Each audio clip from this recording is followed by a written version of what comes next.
ជំងឺបាក់ទឹកចិត្តវាគឺជាជំងឺមួយដែលយើងពុំបានមើលឃើញនឹងភ្នែកដោយជាក់ស្ដែងនោះទេក៏ប៉ុន្តែយើងអាចបានដឹងអាការៈនៃការបាក់ទឹកចិត្តរបស់មនុស្សម្នាក់តាមរយៈការផ្លាស់ប្ដូរនៅឥរិយាបថការផ្លាស់ប្ដូរនៅការធ្វើកិច្ចការផ្សេងៗមិនថាអ្នកមានក្តីមិនថាអ្នកក្រក្តីនៅពេលដែលជំងឺនេះចូលមកហើយគឺពិតជាមានការផ្លាស់ប្ដូរយ៉ាងខ្លាំងតែម្ដងហើយមានកត្តាជាច្រើនដែលយើងទាំងអស់គ្នានឹងមានការចូលរួមដើម្បីទប់ស្កាត់នឹងការលើកតម្កើងឲ្យអ្នកដែលគាត់មានវិបត្តិផ្លូវចិត្តនឹងត្រឡប់មកមានភាពប្រក្រតីឡើងវិញកត្តាទាំងអស់នោះរួមមានកត្តាគ្រប់គ្រងអំពីគ្រួសារហើយនិងមិត្តភ័ក្តិគ្រួសារគឺជាបណ្ដុំមនុស្សទី1ដែល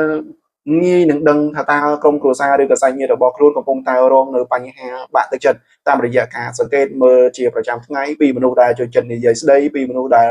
ចូលចិត្តបង្កើននូវភាពរីករាយបែរជាខ្លាយជាមនុស្សចូលចិត្តនៅស្ងៀមជាមនុស្សដែលមិនចង់ចេញទៅក្រៅនេះគឺជាចំណុចមួយដែលក្រុមគ្រួសារទាំងអស់គ្នាត្រូវតែស្វែងយល់ឲ្យបានច្រើនដើម្បីធ្វើយ៉ាងណាគាំពៀនឹងការពៀលើកទឹកចិត្តឲ្យពួកគាត់ត្រឡប់មកភាពក៏ប្រក្រតីឡើងវិញតាមរយៈការសាកសួរតាមរយៈការលើកទឹកចិត្តតាមរយៈការចេះអើពើទៅលើបុគ្គលនោះឲ្យបានច្រើនជាងមុនធម្មតាទេអ្នកដែលគាត់មានបញ្ហាបាក់ទឹកចិត្តគឺគាត់មិនចង់ចេញទៅណាឆ្ងាយគាត់តែតែគិតថាខ្លួនរបស់គាត់គឺពិបាកនឹងចង់រស់នៅបន្តទៀតគាត់ចង់តែ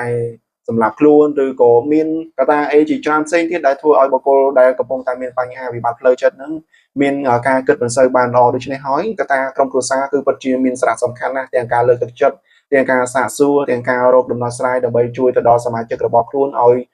ត្រឡប់មកពីភាពប្រក្រតីឡើងវិញកត្តាមិត្តភ័ក្តិក៏ជាបណ្ដុំមនុស្សឬក៏ជាផ្នែកមួយដ៏ល្អផងដែរធម្មតាមិត្តភ័ក្តិគឺតែងតែធ្លាប់ទៅញ៉ាំអីឬក៏ដើរលេងឬក៏ទៅសិក្សាជាមួយគ្នាគឺប្រកាសជាដឹងអំពីទម្លាប់អារម្មណ៍អាកប្បកិរិយាឬក៏ឥរិយាបថរបស់មិត្តភ័ក្តិរបស់ខ្លួនណានៅពេលដែលយើងបានដឹងថាគាត់កំពុងតែជួបប្រទះនៅបញ្ហាបាក់ទឹកចិត្តឬក៏ធ្លាក់ទឹកចិត្តដែលយើងហៅថា depression ហ្នឹងគឺយើងត្រូវតែរកនៅវិធីសាស្ត្រឬក៏ចំណុចណាមួយដើម្បីធ្វើឲ្យមិត្តភ័ក្តិរបស់យើងត្រឡប់មកភាពប្រក្រតីឡើងវិញតាមរយៈការលើកទឹកចិត្តតាមរយៈការបបួលនាំដើរលេងនៅកន្លែងសប្បាយៗដើម្បីឲ្យគាត់បំភ្លេចនៅរឿងរ៉ាវខ្លះៗដែលគាត់គិតថាវាជារឿងដែលធ្វើឲ្យជីវិតរបស់គាត់មានភាពមិនល្អដែលធ្វើឲ្យគាត់គិតខ្លីឬក៏មិនចង់ឲ្យគាត់ចង់ជួបអ្នកណាផ្សេងទៀតនេះគឺកត្តាមិត្តភ័ក្តិនិងគ្រួសារទី2ការជួយអ្នកដែលមានបញ្ហាវិបត្តិផ្លូវចិត្តតាមរយៈ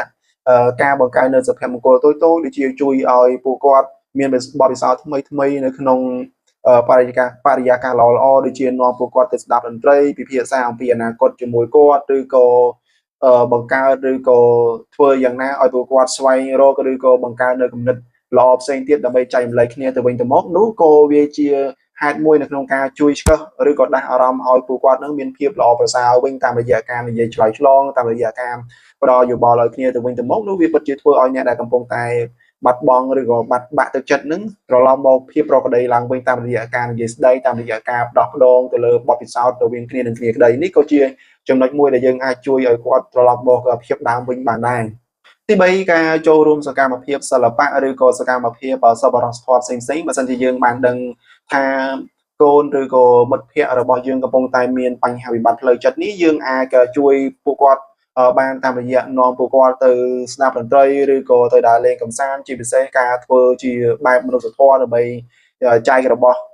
មិនថារបស់ញ៉ាំរបស់លេងជូនទៅដល់ក្មេងៗកំព្រាអីជាដើមនេះក៏វាជាផ្នែកមួយដើម្បីធ្វើឲ្យពួកគាត់មានអារម្មណ៍កាន់តែល្អផងដែរជាពិសេសគឺការហាត់កីឡានៅពេលណាដែលយើងហាត់កីឡាច្រើនវាពិតជាធ្វើឲ្យអារម្មណ៍របស់យើងបាត់នៅភាព stress ហើយធ្វើឲ្យសារពាង្គកាយរបស់យើងមានចលនាស្រួលក៏ហើយក៏ធ្វើឲ្យរាងកាយរបស់យើងមានចលនាស្រួលផងដែរនេះក៏ជាចំណុចមួយដែលយើងអាចជួយបង្ការដើម្បីឲ្យអ្នកដែលគាត់មានបញ្ហាវិបត្តិផ្លូវចិត្តទទួលត្រឡប់មកអារម្មណ៍ល្អវិញផងបានដែរទី4គឺការជួយឲ្យពួកគាត់យល់ដឹងអំពីខ្លួនឯងដូចជាការសរសេរទៅលើចំណងជើងនៃអារម្មណ៍ឬការធ្វើសកម្មភាពការស្វែងយល់ខ្លួនឯងអាចជួយពួកគាត់ពន្លឿននៅដំណើរការនៃការស្ដារឡើងវិញហើយអ្វីបានជាការនិយាយឬក៏បញ្យល់ឲ្យពួកគាត់បានដឹងអំពីអារម្មណ៍របស់ពួកគាត់ឬក៏បង្ហាញនៅអារម្មណ៍របស់ពួកគាត់ហើយអាចឲ្យអារម្មណ៍របស់គាត់មានការស្ដារឡើងវិញជាធម្មតាបងប្អូនទាំងអស់គ្នាអ្នកដែលគាត់បាក់ទឹកចិត្តគាត់ពិបាកនៅក្នុងការផ្ដល់យោបល់ឬក៏គាត់ពិបាកនៅក្នុងការនិយាយពីអារម្មណ៍របស់គាត់ជាក់ស្ដែងទៅដល់អ្នកណាណាក៏ប៉ុន្តែបើសិនជាយើងជាមិត្តភ័ក្តិយើងជាគ្រួសារបើយើងបានដឹងអំពីបញ្ហានេះហើយយើងអាច និយាយជាមួយគាត់ឬក៏អាចឲ្យគាត់រៀបរាប់ទៅលើអារម្មណ៍ឬក៏ទុក្ខលំបាករបស់គាត់ដែលវាជាកត្តាដែលធ្វើឲ្យពួកគាត់មានអារម្មណ៍បាក់ទឹកចិត្តហ្នឹងនៅពេលណាដែលយើងបានដឹងអំពីមូលហេតុនៃការបាក់ទឹកចិត្តរបស់គាត់យើងដឹងអំពីដើមទងនៃការធ្វើឲ្យគាត់ប្រែប្រួលទៅលើសតិស្មារតីអារម្មណ៍របស់គាត់នោះយើងពិតជានឹងអាចស្វែងរកដំណោះស្រាយល្អៗដើម្បីផ្ដល់ឲ្យគាត់បានដឹងថាតើចំណុចនេះយើងត្រូវដោះស្រាយយ៉ាងម៉េចចំណុចនេះយើងអាចជួយដោះស្រាយគាត់បាននៅពេលដែលគាត់បានដឹងថា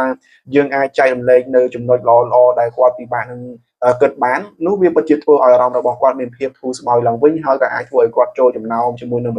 មនុស្សផ្សេងទៀតធ្វើឲ្យគាត់ស្ដារឡើងនៅការគិតនិងអារម្មណ៍របស់គាត់ល្អឡើងវិញក៏ថាបានដែរមានចំណុចជាច្រើនទៀតដែលយើងអាចជួយឲ្យអ្នកដែលគាត់មានវិបត្តិផ្លូវចិត្តនឹងមានការត្រឡប់ឡើងវិញក៏ប៉ុន្តែនេះក៏វាជាចំណែកមួយដែលខ្ញុំចង់ចែករំលែកជូនទៅដល់បងប្អូនទាំងអស់គ្នាក្រៅតែអំពីចំណុចដែលខ្ញុំបានលើកឡើងខាងលើការស្ដាប់រដ្ឋធម៌តាមរយៈវិទ្យុតាមរយៈទូរទស្សន៍ឬក៏តាមប្រព័ន្ធអ៊ីនធឺណិតអនឡាញអីផ្សេងទៅលើរដ្ឋធម៌អប់រំខ្ញុំគិតថានេះក៏ជាចំណុចមួយដ៏ល្អនៅក្នុងការជួយប៉ះប៉ូវការស្ដារឡើងនៅអារម្មណ៍ដ៏ល្អផងដែរអញ្ចឹងបើសិនជាមានចំណុចណាខុសខាតទៅលើការលើកឡើងរបស់ខ្ញុំសូមមេត្តាបងប្អូនខន្តីអភ័យអត់ទោសដល់រូបខ្ញុំបានផងដែលខ្ញុំគ្រាន់តែលើកយកនៅចំណុចនេះដោយសារតែខ្ញុំគិតថា